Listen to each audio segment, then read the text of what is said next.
accident wala mu màgget. If the vehicle has an accident or is old, ñu delloo ko mu ceeñal ñu ko. we return it and he change it. lii moo tax ñu ne ma Seriba moom moo in charge everything. This is why I was told that Sediba is in charge of everything. so su ma waxee joxal kii moto bi. Then the person that is in charge, if he asks me to give a vehicle to X or Y, automatically dinaa ko jox.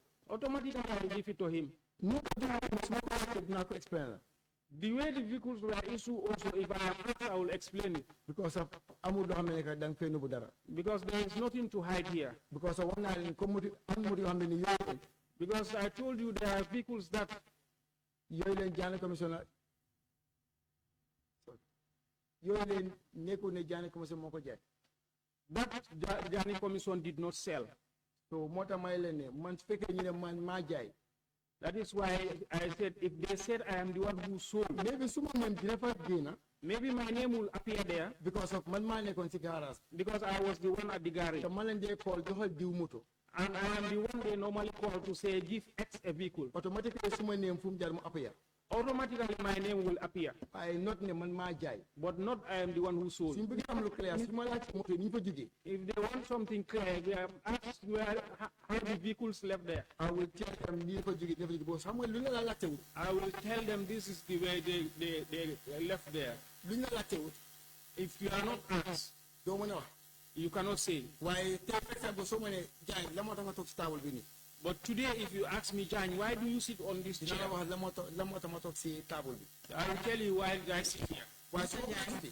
Mr. Jai, But if you don't ask me, na yes ma. see these examples you're giving and the explanation. When I ask you to explain, I did not want you to take the committee on a merry-go-round.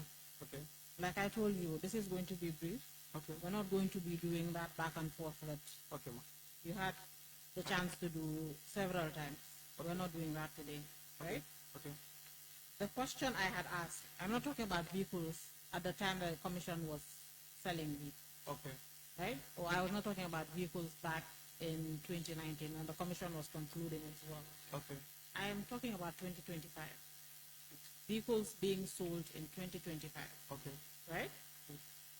Vehicles sold for the past few months or maybe even last year. That is what I'm talking about. But the committee, in its investigation, okay after your testimony, has found out that to this day, you are still selling vehicles.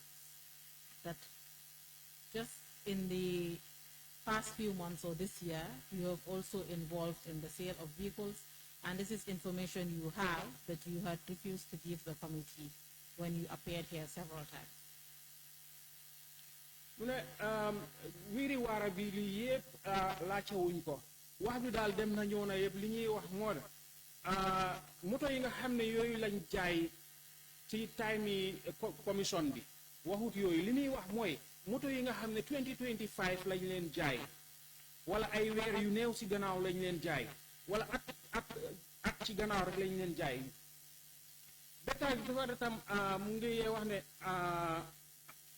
gis nañ ne sa tur mu ngi bokka si njaayab moto woo xam ne bu yàggut nii rek la xew loolu lañ bugga nga wax waaye nekkut li nga xam ne passé na like ay at si gannaaw. ok mooy li ma wax rek amul wiiri waara moto yi yéen jaay suma tur appuyé na fa that's a fact. That's what I'm saying. The vehicles that are sold, my name appears there. That's what I'm saying. waaye nekkul ne man maa ko jaay individual. Well, it's not that I am the one who sold them as an individual. But who sold these vehicles, Mr. Jai? Kan moo jaay moto yi nii Mr. Jai? Seriba si boppam moom moo di wax naan joxal diw moto am na yoo xam ne nii. Mr. Jai, Sediba himself is the one. you have to wait for the question to be translated to you. okay sorry Or we switch back to English. sorry ma. Who asked you to hand over these vehicles? You said you did not sell, but your name appeared in the transaction. Who was selling these vehicles? Sediba nga ne yow jaayuloo waaye sa tur feeñ na ci mbir mi léegi kan moo la wax ne la nga jaay moto wala nga joxe moto yi. Seriba moom moo wax ne ma joxe moto yi. Sediba is the one who asked me to give out the vehicle. am na yoo xam ne nii. There are some of them. yooyu leen xaalis bi man leen ko jox ma jox ko. But some of them, the monies were given to me to hand over to him. Mom. So the sale was conducted through you. And no, you received the money on behalf of Sediba and then handed over the vehicle as well, then the sale was conducted by you on behalf of Sediba, correct? Kon su fekkee ne yow yaa joxe moto bi pare ñu jël xaalis bi jox la ko nga jox ko Sediba kon dafa mel ni njaay ak moto bi sa loxo la jaar. dëgg la. It's true. parce que si ma la jaar te ma jox ko moto bi te ma la joxaat ma jox ko. Yes, it's true because he is the one who asked me to give out the vehicle. I give it out and they gave me the money and I issue him the money. Just a minute. Mr. Jai. No. Mr. Jai. One clarity here. Lena lañ doon ñu leeral fii. Was Sediba trying to sell or was he trying to give out? Because you said he asked you to give out, give it to somebody, if you give it to that party, the party bring his money. Was he trying to sell or was he just to give out the vehicle? What was he telling you?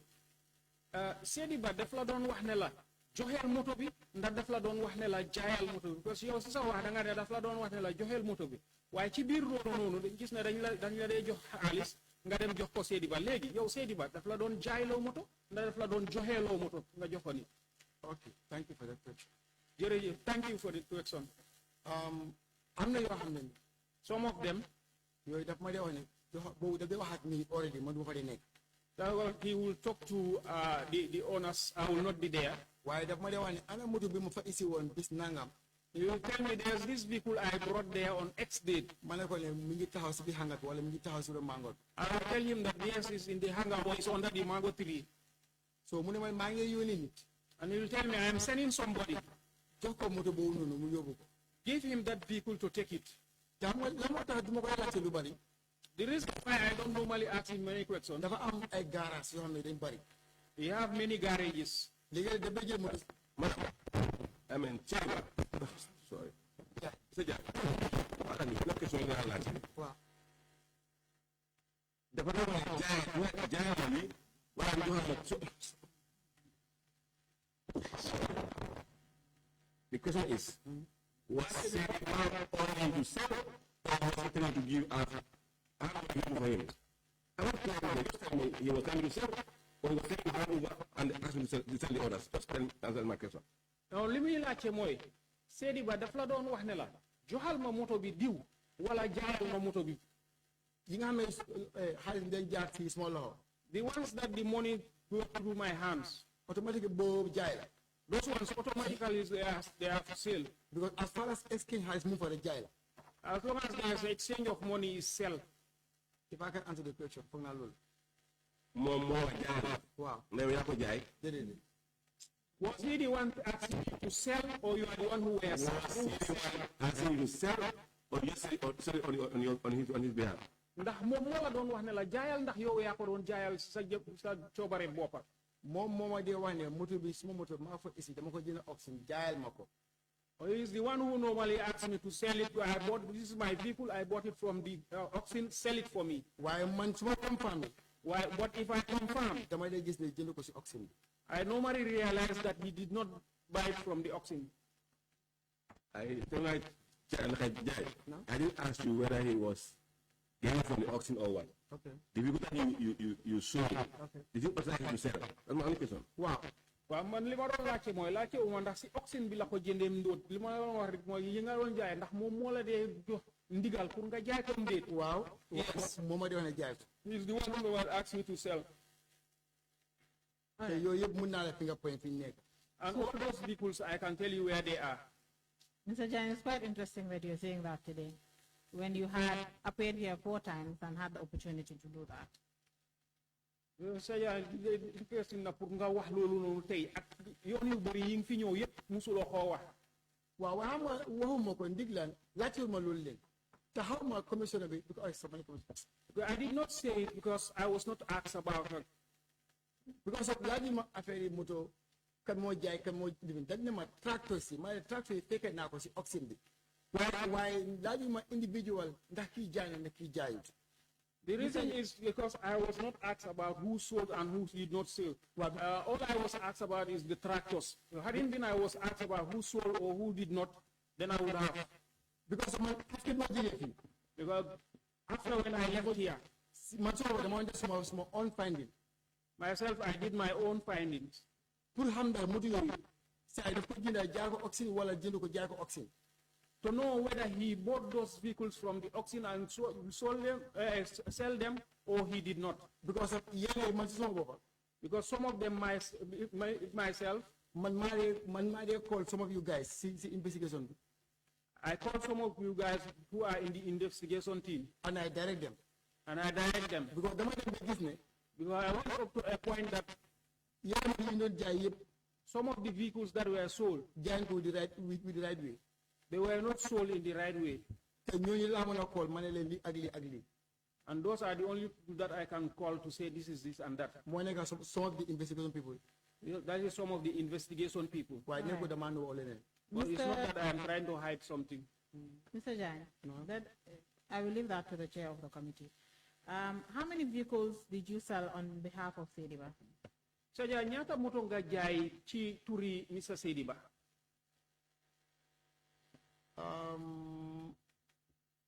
Pick-up bi nekk nii fii bokk na fa. The pick-up that is right, you know, here in the National Service, one of them. mooy that Nissan boobu noonu. That Nissan. am na boo xam ne boobu leen dafa yónni nit. There is the one that he sent somebody. Sorry, Mr. Janneh, I am going to interrupt you here. I said how many? You don't need to identify the vehicles for me. Just tell me the number. Mune xayma bi jarul pour nga wax ko ne ko bu weex la bu ñuul la xayma bi rek.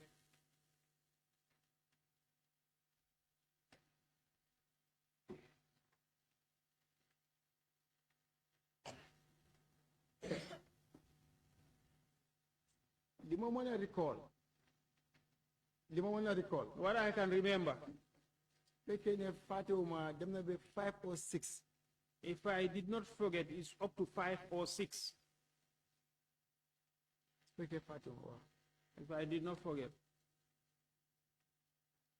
And Mr. Janneh, when you were doing these transactions for Mr. Sediba, you were fully aware that these vehicles belong to the government of the Gambia or belong to the former president? So ya ndax bi ngay defaral li Mr. Sediba ndax yow bayon nga sa xel ne moto yi ni moto government la wala moto former president la. li ma dee wax si loolu laay sukkandiku. What he normally tells me, that's what I can move with. mooy ne moto yi dama leen jëndoon si auction. That is, I bought these vehicles from the auction. so dama ko resale. So I am reselling them. so man loolu laa mën a téye loolu moo am. That's what I can keep. That's what happened. How much money did you collect from these buyers on behalf of Mr. Sediba? Ñaata xaalis nga jël ci jëndakat yi nii ci turi Mr. Sediba.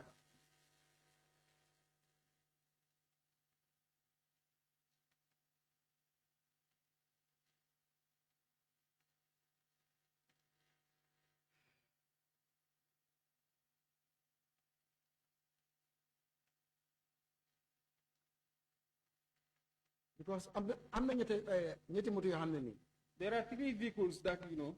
yooyu leen man lañ jox xaalis bi cash. I was the one giving the money cash. That one, I think dafa nekk 300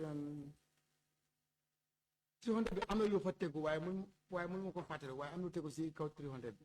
That will be 300 and something. That 300 something was on top of it, but I cannot remember how much. moo nekk 3 people yi nii. That were the 3 vehicles. waaye yeneen 2 or 3 yi last them. The other 2 or 3, the ones that last when. yooyu leen when I find out. Those ones when I find out. yooyu moom si boppam moom moo dem jël ko si loxo waa ji waaye moto maa ko joxe man maa ko joxe. He was the one who went and picked the money from the buyer, but I am the one who delivered the vehicles. Mr. Janneh, when you say 300 and something, what do you mean? 300,000? $300? 300,000. 300 and something. Langa mi 300,000 or 300 lang? 300,000. Well, I'm not looking at why Lola Monte recall. 300,000. There was something on top of the 300,000, but I can't remember how much. Momoneka Nakalsa. Pick up Askolebi. Pick up Askolebi. Mr. Janneh, there's no need to identify the vehicles at this moment. Okay. When you receive the money from these buyers, did you receive any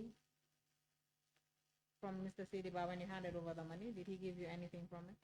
To be frank, Binga jote halis bi ni si ñi nga xamne ñoo jënda moto yi ni nga yóbbu xaalis bi si Mr Sediba jox ko xaalis bi ndax moom am na lu mu la joxoon ci xaalis boobu. To be frank with God, bi ma ko joxee xaalis bi. When I gave him the money, jox na ma almost foog naa li tegoo woon si 300 bi loolu la ma jox te su ma parti wutee dafa nekk 20 something thousand. he gave me, yes, he gave me, but I think it's what was on top of the 300,000. And I can remember it was about 20 something thousand. 20 something thousand. That he give it to me. Mr. Janneh. Yes, please. Mr. Janneh. I want to know this money to Sediba. Okay. Bi nga jox Sediba xaalis yi nii. Honorable check. Honorable Mike. Bi nga jox Sediba xaalis yi nii. Kan moo ko fekkee woon? Nga de bi ma ko jox xaalis bi dama ko call. The day when I was giving So specific. Who was present? kan moo ko fekkee woon? One of my boy work under me called Jibril. One of my boys who was working under me called Jibril. When you were given Sediba this 300,000? Exactly. Now Jibril mu ngi fa woon bi nga jox Sediba 300,000 bi. 300 something thousand. 300 and something thousand, yes. Who was present when Sediba was giving you your own portion of the money? Kan moo fa nekkoon bi la Sediba di la jox yow sa wàlla ci xaalis? Mun naa ne the same deal because daf ma ko jox bu ma duggee si moto ma Jibril si la confirm ma gis loolu la. It's the same deal because when he was giving me the money, it was myself and we were in the vehicle and I saw him the money.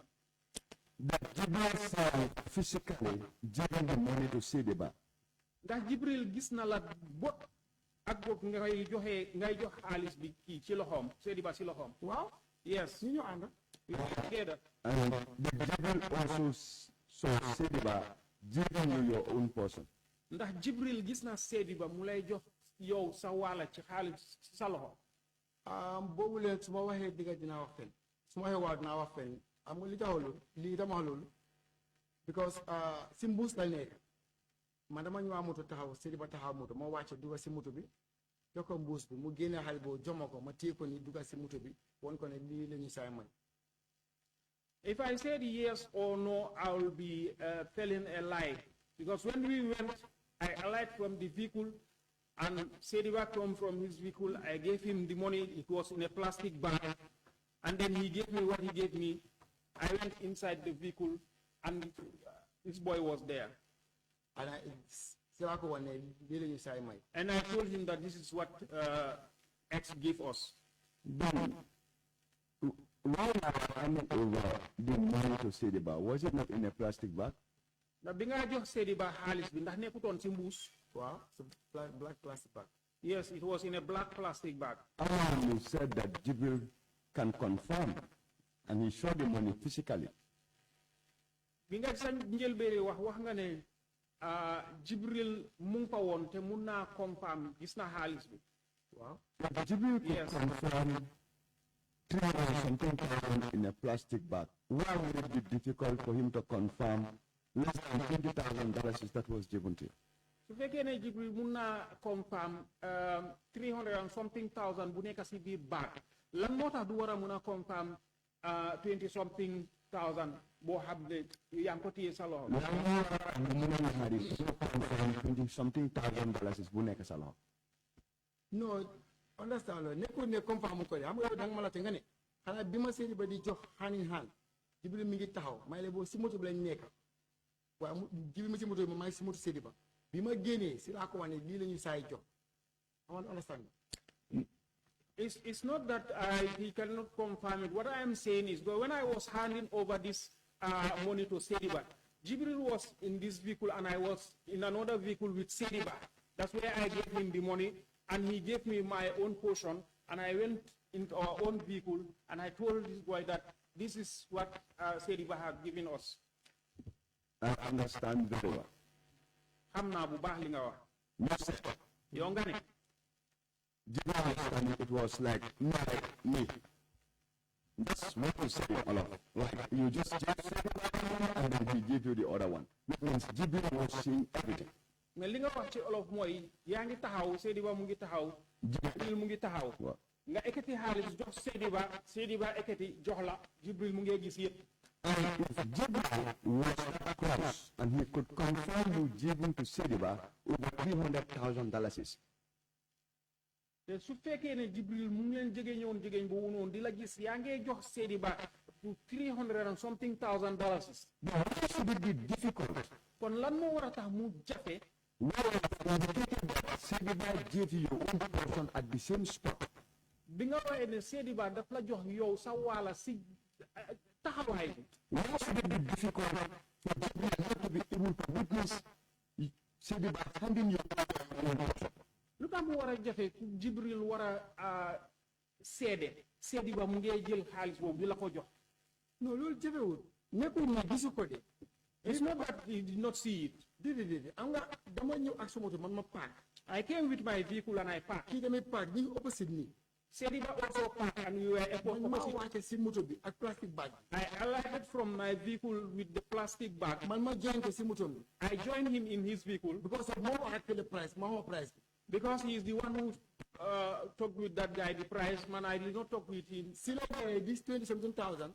Then he removed this 20-something thousand jox ko fekk maa ngi si moto bi. and he gave it to me when I was in his bi vehicle. ma wàccee si moto bi dugal soo moto bi. When I alighted from his vehicle and I entered my vehicle, Jibril gisul place ba or xam ne hand over naa ko. Jibril did not see the plastic bag, but he already knows that I have already handed over the money. xaalis ma téye suma la boobu la gis. The money that I was having in my hand, that's the one he is. ma ne ko he mii saw. lii la ma jox. And I told him that this is what he gave me. waaye One question, Mr. John, and please let the response be short. Now I'm being a lache, mola buga lache, why not on to be gata? ok. According to narration, the narration, Sisa netali bi mujé ni. Jibril saw I opened the vehicle with a plastic bag, Jibril gis na la ngay wacca moto bi ak sa plastic bag. which you deposited to Mr. Seydiba, Bi nga jox Mr. Seydiba. and then Nga delu ci wat. and you told Jibril Nga wax Jibril that this is what he gave us. ne li lañu jox. How is it possible Naka la mëna nekké for Jibril to be in a position pour Jibril nekk ci position to confirm that pour mu mëna confirm ben how much you gave to Seydiba? ñaata nga jox Seydiba. man maa ko explainal man maa ko xaaj bii ma amee nii amaan bi moo fi nekka so jox naa ko amaan bi lay génne mu jox ñu ko. I explained to him that this is the amount that is in the plastic bag. I have gave it to him, and this is what he gave us. All right. Mr. Janneh, Yes, ma'am. are there any more vehicles that were associated with the former president that are now in your custody? Joya ndax am na yeneen moto yoo xam ne ñu ngi bokkoon ci moto président te fi mu nekk nii ñu ngi si sa loxo. ana yi nekk kóotu last time bi ñëw bi commission bi ñëwee won naa leen ko bañ jël inventory yooyu ñu ngi fa. Maybe the ones that are at Kotu, the last time when the committee came there, I showed them to the committee and they took the inventory. te ba léegi ñu ngi fa. And they are still there. Mr. Janneh, I am not asking about vehicles at MSA. Te jaay wax na moto yi nekk MSA. I am asking about vehicles in your possession. Maa ngi laajte moto yoo xam ne ñu ngi yow si sa ron si sa loxo. man benn moto nekk suma loxo nekk. No, there is no vehicle under my custody. Very well. When Honorable Fofana was asking you questions about the money you received on behalf of Mr. Seydiba, you said that you told Jibril that this is the money Mr. Seydiba has given us. Honorable Fofana mu ngi la doon laaj mbiri xaalis bi nga wax ne moom nga jox Mr. Seydiba waaye da nga ko wax ne ko bi nga jógee ci Seydiba da nga wax Jibril ne ko lii la ñu Seydiba jox. Was Jibril part of the sale? Ndax Jibril dafa bokkoon ci njaay mi. non Jibril jaayut. No, Jibril did not sell. moom Peter mi ngi liggéey si morom. He is a mechanic. He is working under me. So why did you tell him the money was for the two of you? Lu tax nga wax ko ne ko xaalis bi pour yéen ñaar la woon. non même sama ñu ñaare ma ne ko lii la ñu jox. No, I did not mention the two of us. I said this is what he gave us. Okay, so who is us? kan mooy ñun boobu daa nga mën naa ne man la ak sama mensi because su ma ko Mr. jëlee Jai, who is us in that situation? mu ne Who was kan mooy ñun ci taxawaay boobu noonu kan mooy ñun daf na ko jox pour garage bi waaye si man si suma loxo la ko teg he gave it to us for the garage but he put it in my hand through my hands So it was for everybody else that was at MSA. ndax ñeneen kon MSA yépp ca lañ bokka not MSA is Kanifing At Kanifing, rather. Kanifing waaw because dañ si dee jënda ay sukur tea bag am li fi def ko si garden bi yes for because everybody. we normally buy stuff like sugar tea and other things and with there at the garage. Mr. Jai, are you confirming the money that was given to you was meant for the garage? ndax dañ ñu bëgg a leeral ne xaalis bi ñu la joxoon pour garage bi la woon waaw waxuma pour garage bi moom joxul ma pour garage bi de daf ñu ko may waaye man maa ko decide ko ni ko mën a séddoo du ma dara moo tax ma decide pour jëndal saako sukur ak tea bag ak supply def ko si garden for everybody waaye waxut man exactly séddale ko garage bi frank. And what did you tell them when you gave them the sugar? He did not give me the money for the garage. He gave it to me for us. But when I looked at it, I said, no, this money is too small. So I decided to buy a bag of sugar and tea and other stuff and give it to the garage so that all of us can use it. While it bi nga demee lan nga leen wax. li ma leen wax ma leen nag série boobu moo ñu may xaalis bii nii. When I went, I told them that Seriba gave us this money. mooy affaire yi moto bi fi génne nii. For the vehicle that we removed from here. xaalis bi ma ko yóbbuwoon si la génne leen mu may ñu ko. The money that I gave him, that's where he removed this money and gave to us. waaw The vehicle you sold, huh? waaw bi ñu jaayee waaw. Yes, the one we sold. All right, thank you. Mr. Jan, did you sell any vehicles personally without Mr. Sediba knowing about it? So yeah, ndax nga jaay yen moto te fekk Sediba yegu ko. man moto bu ma jaay Seriba moo dee direct bi si man individual musta am. Any vehicle that I sold, I have directives from Sediba. I never sold any vehicle on my own. Mr. Jan, after you received your summons to appear and testify before this committee, Mr. Jai, bi nga jotee sa kayit pour nga ñëw uyu si committee bii nii. did you speak to any person that had appeared before this committee? Ndax da nga wax ak kenn koo xam ne musoon naa ñëw jàkkaarloo committee bi. xanaa moom Seriba daf comme like su ma waree ñëw daf ma dee call. Maybe for him, Sediba himself. Anytime I should come here, he will call me. How was Mr. Sediba knowing that you're coming to the committee? Naka la Sediba di xamee ne yow da nga war a ñëw si committee bi. because biñ saafee letter bi. Because then the letter was served at State House. at State House. si lañ ko brief ne ko jaañ dafa dem uyu ji. That's the time he was briefed that Jan should go and answer to the committee. How do you know that Mr. Sediba was briefed about your summons? Naka nga xamee ne Mr. Sediba waxoon nañ ko ne yow jot nga sa letter. moom moo ne ma ne sa jaay wax nañ ma ne dañ la saaf letter pour nga dem uyu ma ne ko waa digga la. He's the one who told me that your people told me that you're supposed to go and you're given a letter to go and answer to the committee. I said yes. Okay, what else did he tell you? Ak lan la waxaat. comme because li ma wax bari na mooy for the first time li ma wax mooy ne soo àggee you focus. What he told me a lot of things. First thing what he told me is when you go, make sure you focus. waaw just waxal li nga xam ne ni élection la ko laajte nga mën koo wax. Say something that you know when you are asked about it tomorrow, you will be able to say it again. because mën ngaa recall yow sa boppa. Because you can remember yourself. sax koy yéen a ko demoon arrange. The tractors, you were the ones who went to arrange them. ma ne ko waaw. I said yes. mu ne suñu la laajtee loolu nga explain. When they ask you, that's what you will explain. so parce que dama doon wax rek. Those are the kind of things he was telling me. Mr. Jai, after your appearance here, the last day you appeared, did you speak to any other person that has received a summons or an invitation for an interview before this committee? Mr. Jane gannaaw sa teewaay bu mujjee bi nga mujjee teew fii ndax da nga wax ak keneen koo xam ne musoon naa ñëw jàkkaarloo comité bi xanaa kenn te kooku démb la or someone that is supposed to appear after him. wala keneen koo xam ne waroon naa jàkkaarloo comité bi gannaaw yow ba nga jàkkaarloo ak comité bi sa yoon bu mujjee bi loolu démb la mooy beneen boy biñ call kooku sax buñ ko lee dañ ko call.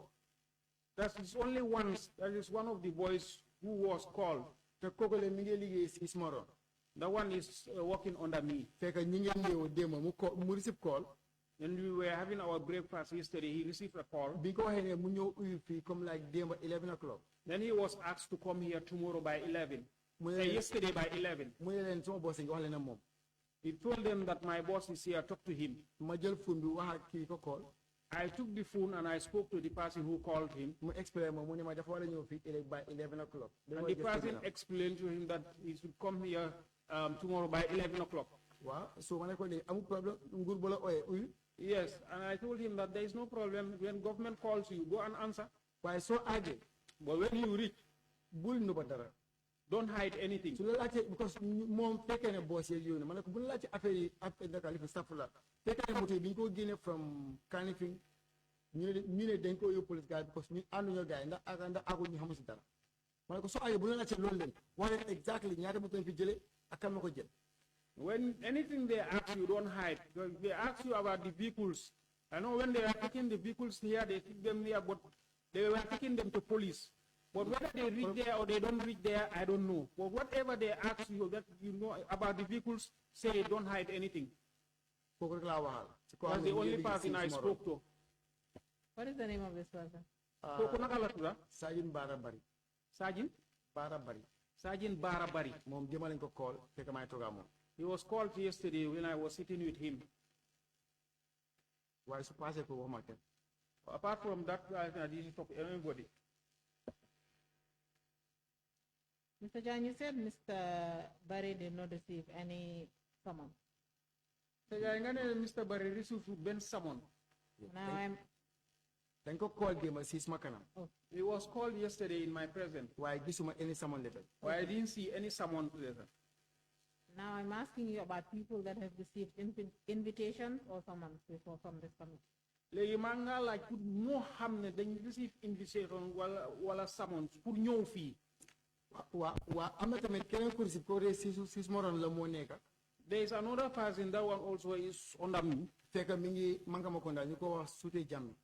He was at Mankamakunda. He is called Sute Jammeh. si la ma call mu ne ma ne oga dañ ma jox summon letter de. He called me to say oga I was given a summon letter. waaye ñu ne Wednesday na uyu. And they said Wednesday I should go and answer. ko try by all means so am de pass ma yónni la pass nga make sure nga ñëw di right time su la 11 demal 9 o'clock. He told him that try by all means and come. If you don't have money, I will send you money. If they tell you 11, make sure 9 o'clock you are there. That's what I spoke to him. So, Mr. John, why is it that when I asked you the first time, you said you only spoke to one person? Mr. John, lan moo tax bi ma la laajee njël beneen laajte nga ne yow benn nit rek nga waxal. Waaw because maa ngi ñëw at a time because ñoo liggéey si Smoron te ñoo leen staff. Yes, because I was talking at the time. Those are the people that are working under me and they are staff. Because bugguma rush ma wax la loo xam ne nekk ko fa moo tax maa fix ma time pour su ma laajtee ma tontu la. Because I don't want to rush and I tell you something that is not there. This is why I'm taking my time to tell you. Mr. John, you know, there's something the committee does not have. It's time. We don't have time. Okay. So ndax xam nga ne committee am na leen loo xam ne amuñ ko mooy time amuñ ko. So if I ask you a question, or if anyone asks you a question, just provide the answer. No need to be breaking it down or giving us explanations that are not necessary. su ma la laajtee li nga la laajte wala bul la keneen lu mu la munti laajte bul nekk di wiiri waara demal nga wax li ci nekk yëpp. Thank you.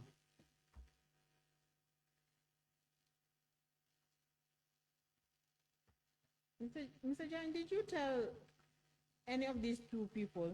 The first person, you said his name is Mr. Barry. Yes.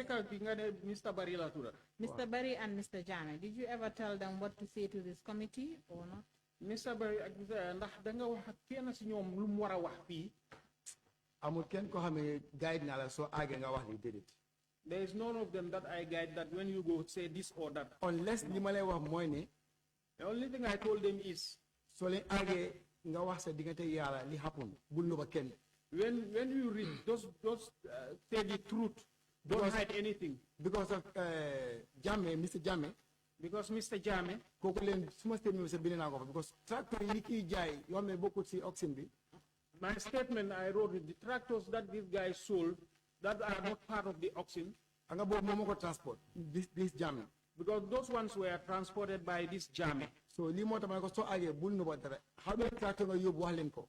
That is why I asked him not to hide anything. How many tractors you transport? Just tell them. Because so dem nobee am na kayit yoo xam ne am nañ ko yoo xam ne dafa clear bul nu ba dara. Because If you hide anything to them, they have evidence. waaw su passé loolu waxuma kenn. Apart from that, I Yooyu la don't may know record anybody. sorry yooyu la may record right now ne wax naa ñoom te ñooy suma si suma doon ñoo liggéey.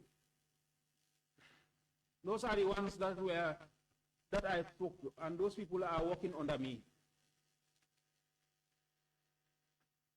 Mr. Janneh, you know, this is your 5th time appearing before this committee. So yeah, xam nga ne bii mooy sa juróomeeli yoon ngay ñëw jàkkaarloo committee bi. Dëgg la. Yes, it's true. Every single time, te waxtu bu nekk when you come before this committee, when you appear before this committee, boo ñëwee jàkkaarloo committee bi you are not honest with the committee. doo dee déggu si ñoom.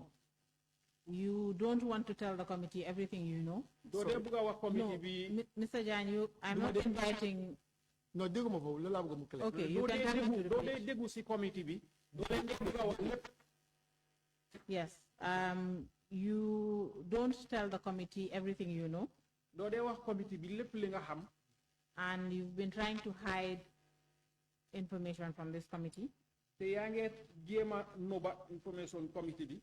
And even going further to speaking to other witnesses that are supposed to appear before this committee. emuloo si loolu sax ngay continuer di wax ak yeneen witness yoo xam ne ñu ngi war a ñëw pour wax ak committee bi. The committee in its investigation, committee bi seen gestu bi. we have found that, or the committee has found that, committee bi dem nañ ba gis ne. you have been selling vehicles that are identified by the Janneh Commission or vehicles that are associated with the former president. yaa ngi jaay moto yoo xam ne Janneh Commission ñoo leen identify wala moto yoo xam ne ñu ngi bokk ak ci moto former president. And this is something you should have told the committee, te lii la loo xam ne danga ko waroon a wax committee bi. because you've had ample time to tell the committee. nga amoon nga waxtu bu bëri pour wax ko committee. And you failed to do so, nga ñàkk koo def. knowing fully well that you are invited here to say everything that you know in relation to the assets of the former president identified by the Janneh Commission.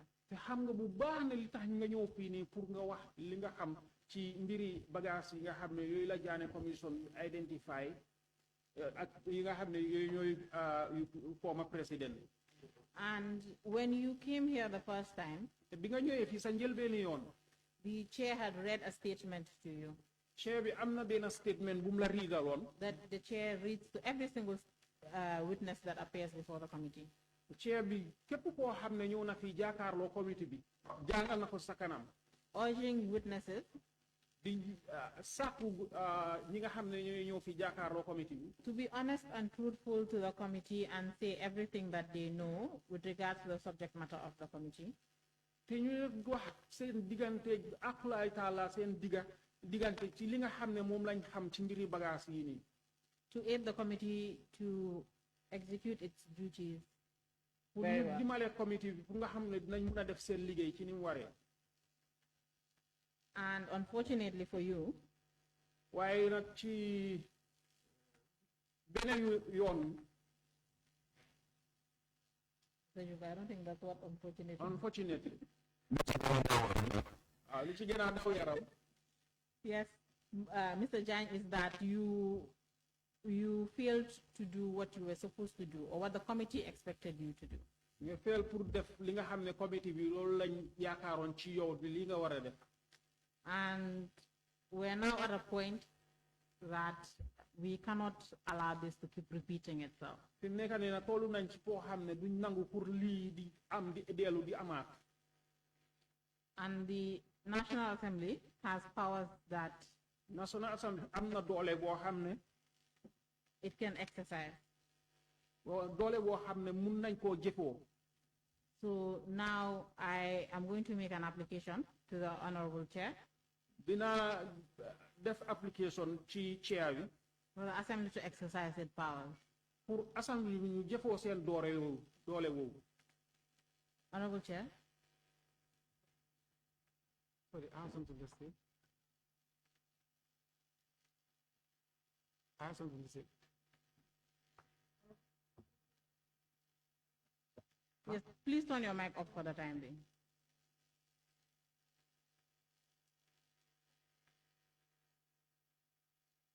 So, Honorable Chair, I have an application to make, and it seems the witness wants to say something, but I'd suggest that I make my application first, and then the witness can say anything he wants to say to the chair, if the chair would allow.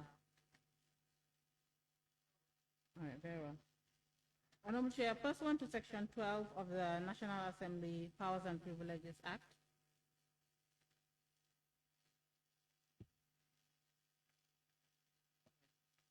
apologies. Honorable Chair, pursuant to Sections 109 and 110 of the Constitution of the Republic of the Gambia, 1997 Constitution, and the National Assembly Powers and Privileges Act, and Orders 102 and 140 of the Standing Orders of the National Assembly, I am making an application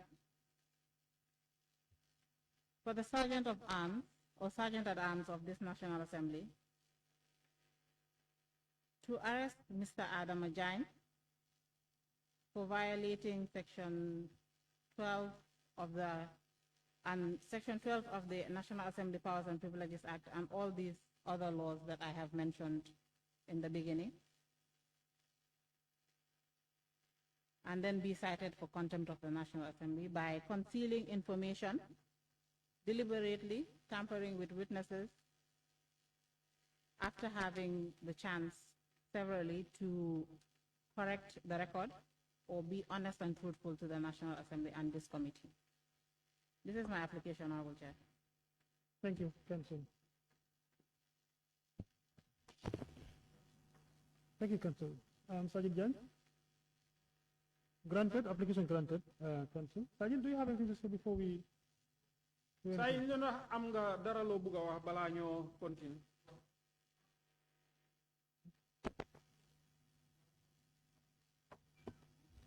li ma am pour wax mooy. What I want to say is. nekkul ne dama leen gis ne dañ ma witch hunt. I am not seeing that as if you are witch hunting me. So, can I interject, please? I'm giving you only 1 minute to say something. So that will be beneficial to the committee, okay? So, jox benn minute rek pour nga wax boo xam ne dina amal committee bi njëriñ. De fi mu nekk nii man awma dara ma lu dul as far as appel du mën a exist. So I'm here with you guys. Whatever you guys did, I'm with you guys. I have nothing to say. The only thing I can say is as long as it has happened, I'm with you people. Whatever you said, I am with you. They sell me out. Let me take it out. All right. Thank you so very much, Council. Thank you, honorable members of the committee.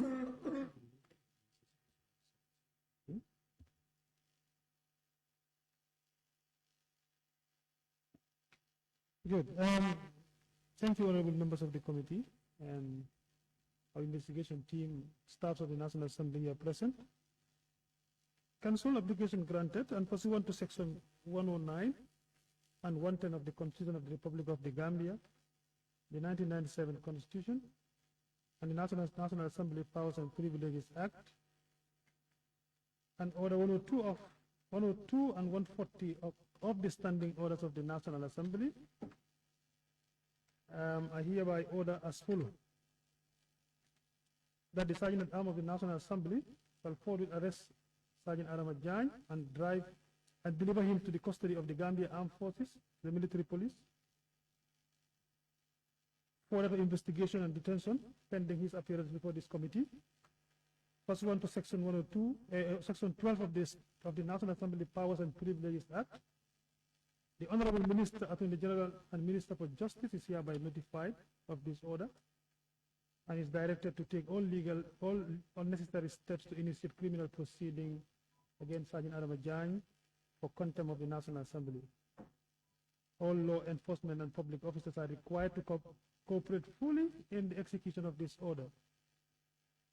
That any failure to fully comply with this order shall constitute contempt of the National Assembly. Signed 29th day of October 2025. Sergeant at Arms, you can effect the arrest, please.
Council, shall we proceed with the witnesses for today? If they're still online, can you help us to?